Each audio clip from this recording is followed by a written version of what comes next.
I walked into the conference room, expecting a normal meeting. You know, the kind where Mark Sullivan, the CEO, throws around numbers and talks strategy. I had no reason to suspect anything was off. Not until Mark gave me that look, like he'd already made up his mind about something, and I was the last to know. He didn't waste time. "Jake, I appreciate everything you've done for the company, but we're going in a new direction." He said it like we were talking about an updated product line, not my future. My heart didn't drop. It didn't even skip a beat. There was just this numb clarity. I'd seen it coming for months now. The way they'd sidelined me, cutting my access to crucial data, steering meetings in other directions, slowly replacing me without saying it outright. So, hearing the word restructuring wasn't the punch it was meant to be. I tried to respond. I started to speak, maybe to ask why or challenge it, but the words wouldn't come. Mark was already sliding a severance package across the table. I glanced at it, one of those neat corporate envelopes that always seemed to scream goodbye. It wasn't a shock, but it still stung, this formal rejection after 7 years. I'd built CoreX from nothing, the system that was the backbone of their operations, and this was how they let me go?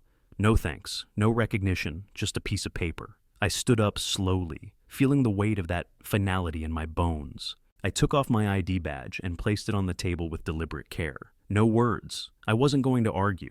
It was clear there was nothing left for me here. Mark didn't stop me. He just watched as I turned and walked out of the room, my steps echoing on the tile floor. As I passed the empty desks and the quiet buzz of the office, a thought nagged at me. This company would crumble without CoreX, and I was the only one who knew how to fix it. I stepped out of the building and paused. I got in my car, the engine rumbling to life, and let out a long breath, like I was trying to shake off the taste of that severance package still sitting in my gut. As I pulled out of the parking lot, my mind replayed the last few months, all those little signs that should have tipped me off. I'd been seeing them for a while now, the kind of subtle shifts that only someone who was paying attention would notice.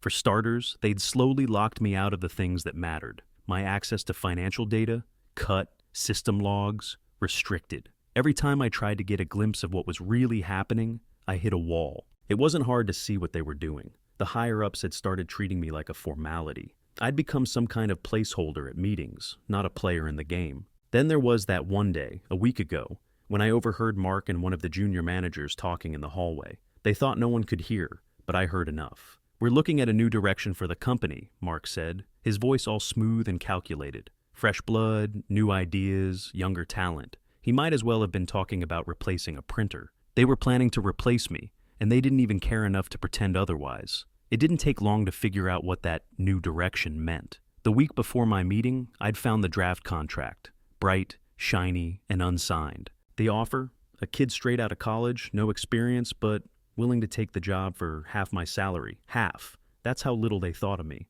I'd known for a while that they'd be looking for someone cheaper, but seeing it in black and white, that was the moment I realized there was no going back. I couldn't just sit there and wait for them to toss me aside like a bad app update.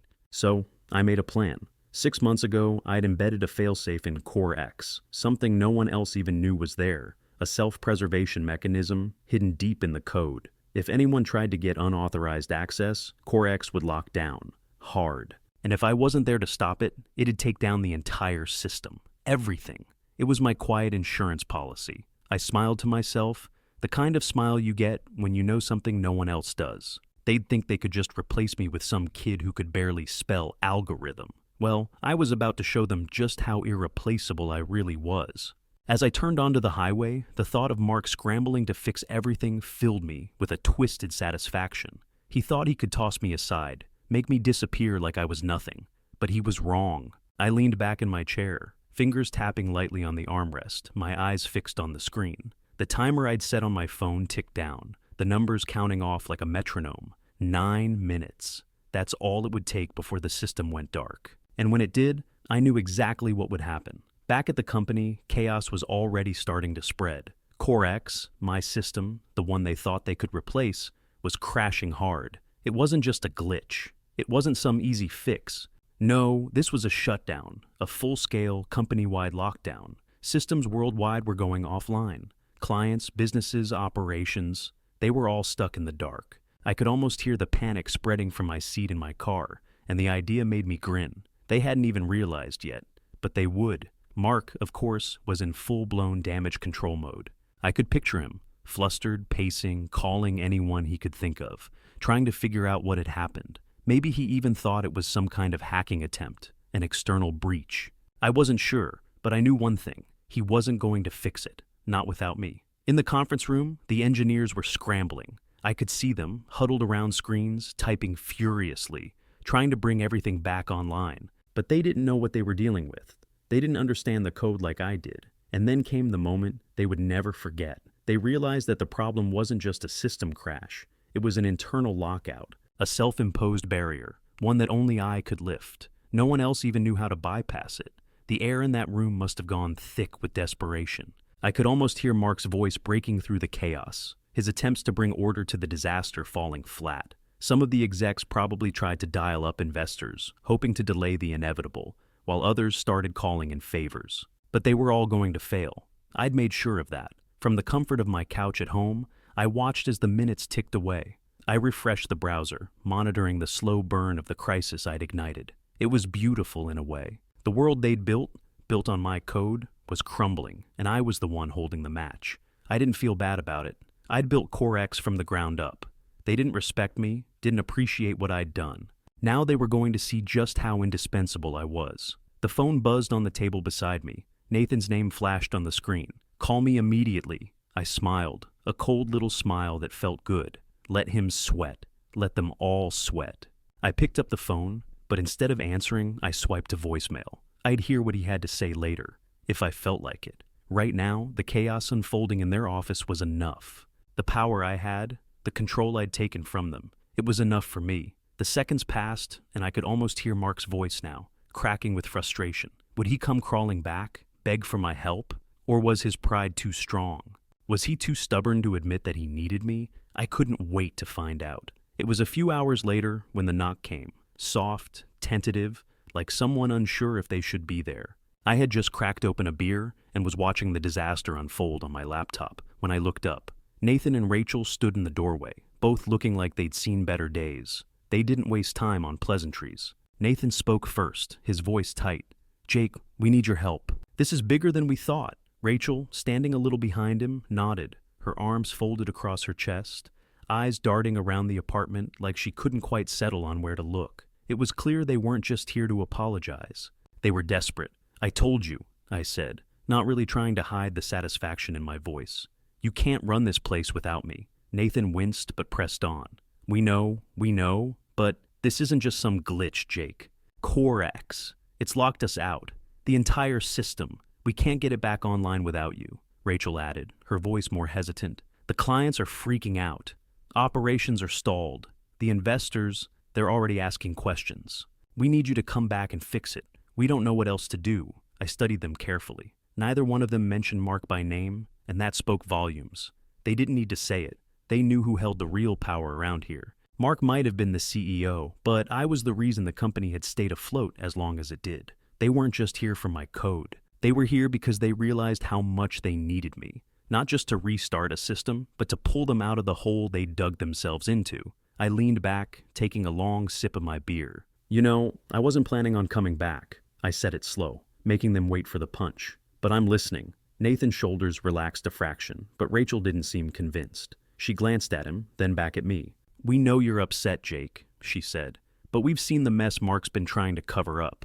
It's not just you, you know. Things have been manipulated." I raised an eyebrow. "Manipulated?" Rachel hesitated. "We've seen some things, financials, personnel moves. We think Mark's been trying to push out the people who were here to make the company successful in favor of cheaper talent. New investors have their own agenda too." The words hit me like a slap, but I kept my face still. They were admitting what I'd suspected all along, even if they weren't ready to come right out and say it. Mark wasn't just gunning for me. He'd been trying to dismantle the very thing that made this company run. I let the silence sit for a moment before answering. "I'll fix the system," I said slowly, "but I'm not doing it for free. I'll need to speak to Mark directly." Nathan and Rachel exchanged a worried look, but didn't argue. "We'll tell him," Nathan said quietly. "Good," I replied, "because he's the one who needs to hear what comes next." They left soon after, and I watched them go, feeling the power settle into my chest. I'd won. They were mine to manipulate now, not the other way around. But there was one last piece of this puzzle, Mark, and I wasn't done with him yet. Mark showed up at my apartment an hour later, his usual polished look a mess. His suit was wrinkled, his tie slightly askew, and his face, always so confident, was now creased with frustration. I could tell he was trying to put on the act, trying to stand tall and command some kind of authority. But it wasn't working. Not anymore. "Jake," he started, his voice strained, but he was still trying to sound like the leader of the company. "Let's get something straight here. You've made your point. I get it." But he cut himself off, trying to collect his thoughts, then sat down in the chair across from me. "What do you want?" I leaned back, taking a slow sip of my drink. I could feel the control, the power, like it was wrapping around me, tightening with every word I didn't speak. He was here because he had no choice. He was here because I was the only one who could fix this mess. I set the glass down and met his eyes. "First things first, I want 50% ownership of CoreX's intellectual property." Mark opened his mouth, but I raised my hand to cut him off. "Let me finish. Second, I want my position back as CTO. Full reinstatement, no more of this advisor bullshit. And third, I want a permanent seat on the board. I built this company's future, Mark. And you're going to start treating me like it." I watched his jaw tighten, saw the wheels turning in his head. He opened his mouth to protest, but I was already laying out the last part. "And one more thing, I want a public acknowledgement of my contributions to CoreX.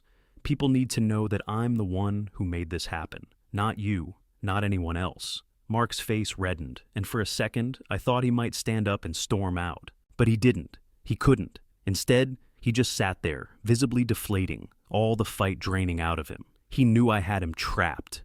"I can't just give you that, Jake," he said, his voice low, like he was trying to bargain for something he didn't even have to offer. "This isn't about you anymore. The company's bigger than you. It's bigger than both of us." "Really?" I replied, my voice flat, cutting through his weak defense. "Because if you hadn't noticed, the company's been crumbling without me. Without CoreX, your entire operation is dead in the water. You can't even get your systems back online. You think it's just about me walking in and fixing a few bugs? You're wrong." His eyes flickered, then hardened. He knew I was right. He leaned forward, a tired sigh escaping his lips. "All right, fine," he said, almost like he was conceding defeat. "We'll give you what you want, but—" He hesitated. "I need you to understand something. We have other investors now, big ones. They're not going to like this." I smiled, a cold, sharp grin. "I'm sure they won't, but they'll like it even less when the company crashes completely. You have two choices, Mark. You either meet my demands, or you keep pretending like you can run this place without me. I'm not going to save you again." He looked down at the table, his fingers tapping nervously. I could see his pride taking a hit. For years, he'd acted like the brains behind everything, the mastermind pulling all the strings. But now, the very thing he tried to replace, CoreX, my creation, was the one thing holding the company together. And he knew it. There was a long silence, the kind that felt like it stretched on forever. Finally, Mark exhaled, his voice tight. "All right, you'll get your terms. I'll have the papers drawn up, and we'll get it done. But you're going to have to play nice with the investors. You can't just pull strings behind their backs, not without a fight." "Don't worry," I said, leaning forward.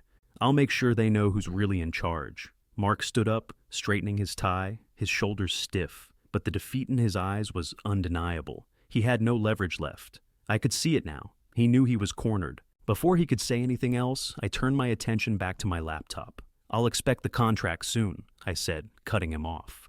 Mark paused, then nodded curtly. "You'll get it, but remember, this isn't over." I didn't even look at him as he left, his footsteps heavy with the weight of everything he'd just agreed to. When the door clicked shut behind him, I let out a breath I didn't realize I'd been holding. I'd won. But there was one more thing I knew. Mark might have agreed to the deal, but there was always a twist in the fine print. I'd have to watch him carefully. Just because I had him where I wanted didn't mean I could trust him. Not now, not ever. The next morning, I walked into the office with a different kind of weight on my shoulders, one I hadn't felt before. I was no longer just an employee.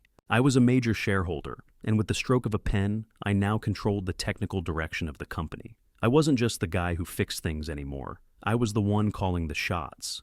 As soon as I stepped off the elevator, I could feel the eyes on me. Employees who used to avoid me now watched with a mix of awe and fear. Some tried to act casual, but there was no hiding the shift in the air. Word had spread quickly. Mark was already in the office, his usual confidence nowhere to be found. I caught him staring at me from the corner of his eye, trying to pretend he was still in charge, but it was obvious. The power had shifted. The engineers, the ones who had been working under me for years, were now looking to me for direction. Some offered hesitant nods of acknowledgement, others just stood there, unsure of how to act. But no one dared question my authority. I made my way to my old desk, now more of a command center than a workstation.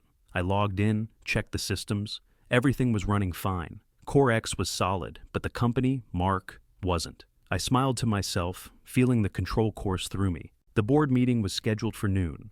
It was going to be my first real test. I took a seat at the head of the table, and the room fell into an uncomfortable silence as I looked around. Mark, still in his suit but with a tired, defeated air about him, was seated at the far end. He shot me a brief look, part annoyance, part resignation. The board members shifted in their chairs, some hesitant, others already accepting the new order. A few of them glanced at Mark, waiting for him to say something, but he didn't. I leaned back in my chair, settling into my new role. I could feel the tension building. Mark's weak attempts to maintain control fizzled out before he even tried. "We'll need to move quickly," he said, but it sounded hollow, like a man playing a role he no longer fit into. One of the board members, a woman with sharp eyes and an even sharper voice, cleared her throat. "We're aware of the situation, Mark," she said, her tone respectful but firm. "Jake's role here has been redefined. He's in charge of the technical direction moving forward." There it was. The board was no longer his. They were acknowledging me. Rachel, sitting across from me, didn't look much better than Mark, pale, anxious. But her eyes were fixed on me, full of something I couldn't quite read. She used to work under me, and now, here we were, in different seats. The meeting went by in a blur. There were technical reports to go over, strategic decisions to be made, but I wasn't really paying attention. I was watching Mark, watching him squirm. His attempts to regain some control were feeble, but it was clear no one was listening. Not anymore. When the meeting ended, I stood up first, pushing the chair back with a sense of finality. As I walked out, I could feel the eyes on me again, but this time, there was no uncertainty. There was a quiet respect. I had made my point. The company would stabilize. Yeah, I knew that. Core X was solid, and as long as I kept it running smoothly, they'd fall in line. But I wasn't naive. I knew this power came with its own set of challenges. Mark might have been out for now, but I could feel that something else was lurking beneath the surface. The sabotage I'd orchestrated was only the beginning. The company wasn't just facing a power vacuum, it was vulnerable. The investors, the ones Mark had aligned himself with, might be more dangerous than he ever was. The news spread fast. By midday, it was all over the office, and I could practically hear the whispers behind closed doors. Mark had been ousted. The once untouchable CEO was gone, and I was the one pulling the strings now. The rumors grew louder as the day went on. Jake's in charge. Jake's taken over.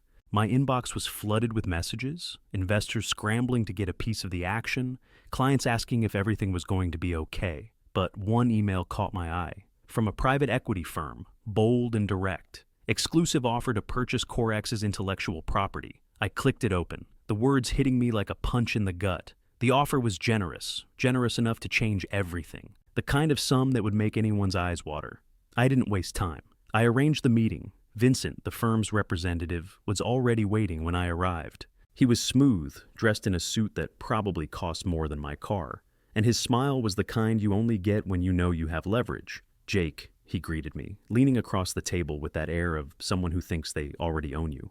"I think we can do business here. Core X's intellectual property is invaluable. We're prepared to offer you a very generous buyout." He laid the papers on the table like he was presenting a gift. I glanced at the numbers, then back at him. It was more money than I'd ever need in a lifetime. But I didn't flinch. It wasn't just about the money anymore. "I'm not interested," I said flatly, pushing the papers aside. Vincent's smile tightened, just a little. "Jake, you're in a tough spot. We both know the company is fragile. You need this deal to secure your position. We both know it." I didn't blink. I wasn't the man I used to be, the one who got fired, the one desperate for a job. I wasn't begging anymore. His tone shifted, just enough to show the mask cracking. "You don't want to turn down this kind of offer. Not when things are so uncertain. You don't want to be caught without options." I leaned forward, the words coming out slow and deliberate. "You're not offering options. You're offering a way out. Your way, not mine. Core X is mine. I'm not selling it to anyone, especially not to you." Vincent's eyes narrowed, and for the first time, the calm smile faded. "You might want to think long and hard about this, Jake. We have the resources to make your life very difficult." I didn't flinch. I just sat back and let the silence hang for a moment. You can try, but it's not going to work. I'm done being the one on the outside looking in. This company is my future now, not yours." The deal fell apart. Just like that. Vincent tried to save face, offering some half-hearted negotiation, but I didn't bite. When he left, I knew I'd made the right choice. My position was secure. The company's future was in my hands, and I wasn't backing down. But as the door closed behind him, something tugged at the back of my mind. This was only the beginning. The equity firm's offer was just the surface. The people behind it, they were much bigger and much more dangerous than I'd realized. The game had only just started,